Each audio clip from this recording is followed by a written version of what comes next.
over here was the kitchen. And the stairs ran right up this direction, and you entered on this side for the house light, because this was the back of the house. And they've made it more stately, like a country home. And then this is a finished product in the 1920s. But a lot of people, when I start to say, well, this has been removed, that's been relocated, they don't understand what I'm talking about. So that's why I like to stop and show people. Free of charge. What time would that be? That'd be towards the end of October. And all you do is stop in the visitor center, say, I'm here to pick up the palms. It won't cost you anything, you can just come in and start picking up the palms. Big ones? There's all different kinds. He actually grafted types of. They didn't have children because their mother passed with tuberculosis. Back then, they thought tuberculosis was transmitted to children. So none of them had children. There was no heirs to this estate. So in 1958 or 57, Miss Ima did a mini vamp on this place, and then in 1958 donated to the state of Texas as a historical museum, so others can see. I'm gonna shoot here. I'll You up need here. to sit, or Put that up here for you. Let's see if you can. Can you walk without maybe this at that all? far, huh? Can you use my stick and walk up there? Not in here, no ma'am.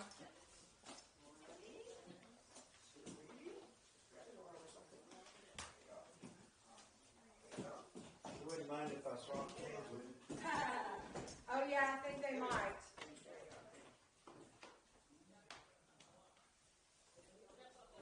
The Mexican government only Martin Garner. Yeah, I thought he was down here today because he has an on his feet called He Told Us a History. But you added to it, like your stuff about Santa Ana. Yeah. A lot of stuff.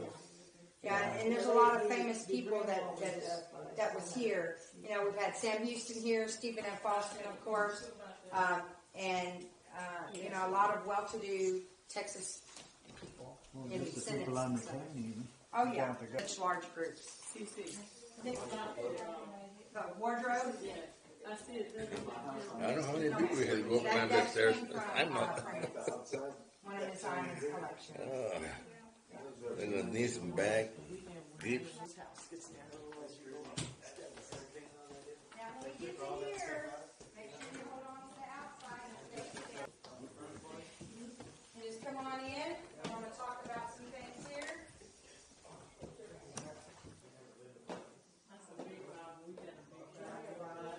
We're going to talk about that as well. Up here on the wall, it's squared off, and that is the color of the brick that was whitewashed, but it was an orange brick, and then they whitewashed the outside of it. And so that's what the walls are made of. It's just a thin layer across these bricks, this gray paint and such. And so this is what the entire house is made of. That goes up to the upstairs, which is the attic, and it goes all the way across, and that's where all the heating and ductwork is up there. Yeah. I want to come over to this room here for a moment, and then we'll talk about the oil well. It's like little bays.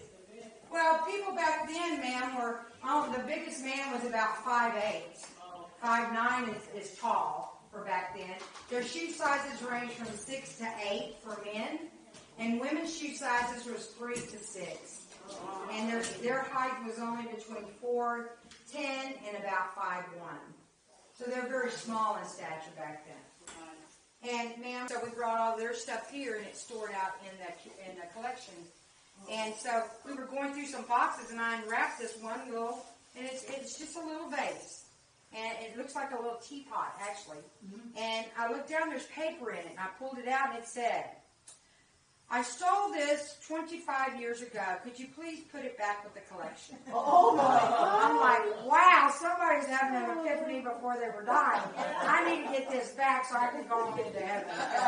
And we're going to go down these steps and go to your right, please. And wait for me over there at the edge. Dude, that's crazy, isn't it? It sure is.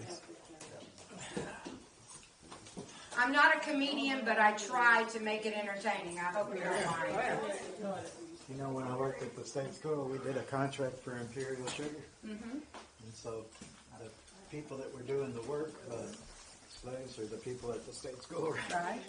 They were in this room with this big old thing to cook the sugar in. And it was hot.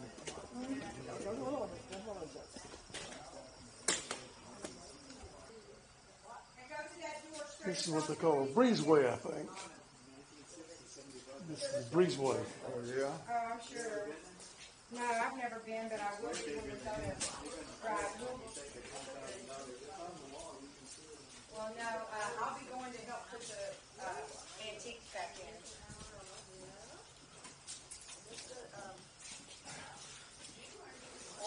Now, it's going to be tight in here, so the ladies with the walkers, I want you to come in first, so I can get you just off of the red carpet, and then everybody else needs to stand on the red carpet. It's warm out here.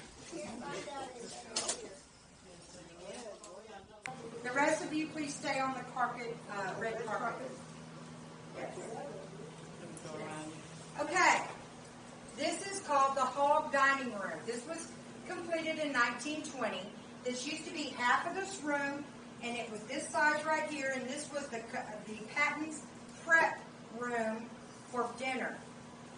They would cook in a little bitty shack, come across the wood or the openness here, and come in here and prepare the meal, put it on platters, and take it across. That breezeway was not there; it was all open, and they would take it into the large door into the Patton.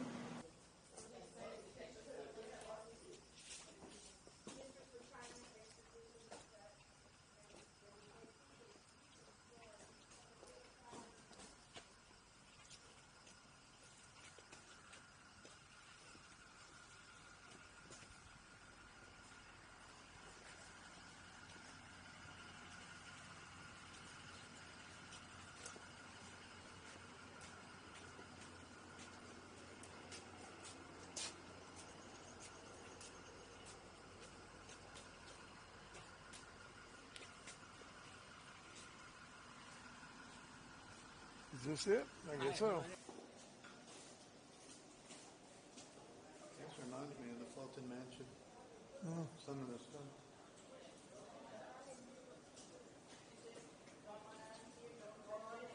Come on in, you go that direction on around. I was raised on a ranch in Wyoming. There you go. Kind of familiar, huh? This is the kitchen. This is the kitchen. The block ice pick that in the 20s they were bringing ice out here on a daily basis from West Columbia for the refrigerator for Miss Iman. And the hacksaw was there to cut up meats and deer and hogs and that kind of thing. And that big long table, it was not a slave table, a big lodge. Yeah, it could sit a lot of people. Sure can. Just one little item over here on this table that's got a little handle. Yeah, that is the first meat tenderizer. You put your meat in that and roll it. And it also too, some of them say.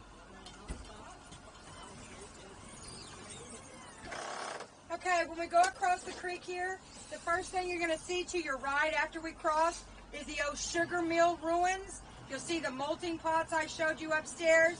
And this is where the two-story sugar mill used to stand for the Patton era. You can see that Barnum Creek is quite small now, but it used to be quite large. Yeah, there was gators out here. Now, if you look over here to your right, you'll see the three molting pots there for the sugar, and you'll see that they're different sizes. When it would get down here at the right, just keep going straight and around. And you see the bricks piled up there. This is where all the sugar mill and all the sugar was made, and it was a two-story structure back in the 1900s.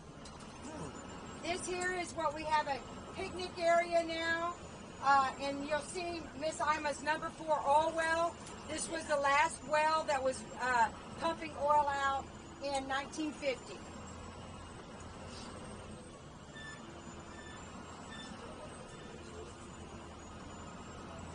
Now you can see the distance from the house over there. It's across the creek. Back here in the corner is the slave ruins. This is the slave quarter ruins. This is where the slaves would have to come from to work in the fields, and they would, if they had to go to the house, they'd have to walk from back here. Not everything has been found. There's still archaeological digs going on, but you see right there where they found one of the brick houses, and that was the size of each one, and there was about 15 in a row and 4 columns long. Over there's the chicken coop from 1920. They did keep the chickens in there, and now we use it as storage. This here is a ranger's cottage. We rent that as a bed and breakfast now. It sleeps 8 people. So if you like to have a family reunion or wedding or something out here, that house is available for renting. It's a 1920 as well, but it's very modern on the inside. Do y'all want to see the collection of antiques in the back? We would have to walk. The bus can't get back there.